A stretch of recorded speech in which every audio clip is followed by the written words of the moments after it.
Welcome to DIYs and Coffee, a series where we'll make something together and then we'll do something coffee related. It's all in the name, so let's get started. Today we're making a DIY gift that is bound to make someone smile. My dad makes the best banana bread. Like, seriously, he's amazing at making it. He supplies us with pans all the time. Like, there's not a time that we don't have banana bread in our house.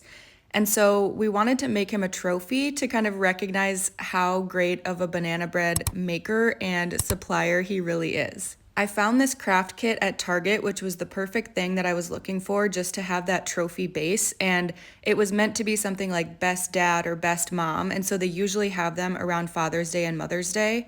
But you could really take any sort of object that makes sense for your trophy for whatever you're giving it for and turn it into something fresh and new. You could even take a plaque, like just one of those wooden plaques that you can find at a craft store, and then make an award out of that.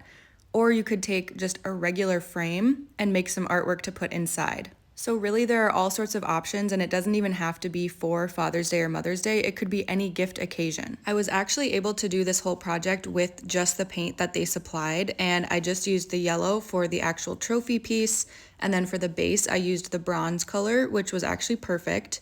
And again, with the banana bread, I didn't really make it look like real banana bread because that was going to be really hard to convey.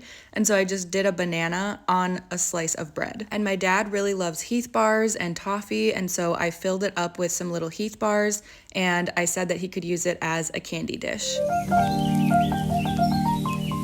For today's coffee segment, we'll be making an iced mocha. I recently had a really good iced mocha from a coffee shop, and I wanted to replicate it at home.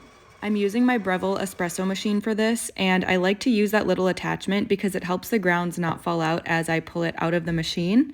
And then I'll usually tamp it down, remove that piece, and then tamp it down again to make sure everything looks good. And since I'm doing an iced mocha, I don't need to be steaming the milk or anything, but you can do that with this machine, which I've really loved. I'm still working on doing some latte art, so maybe at some point that will be a coffee segment in the future, but that is a work in progress. Of course, I'm using my coffee ice cubes, which I showed in a recent coffee segment, and I'll be shaking that up with some milk and using a Swiss Miss hot chocolate packet. There's probably some higher quality chocolate that was used in the one that I had, but this is what I had on hand, and so I wanted to give it a try. The powder would dissolve a lot quicker in hot liquids, but because I'm doing an iced version, I wanted to really shake it up to make sure that the powder was incorporated. I poured it over some fresh ice, and enjoy.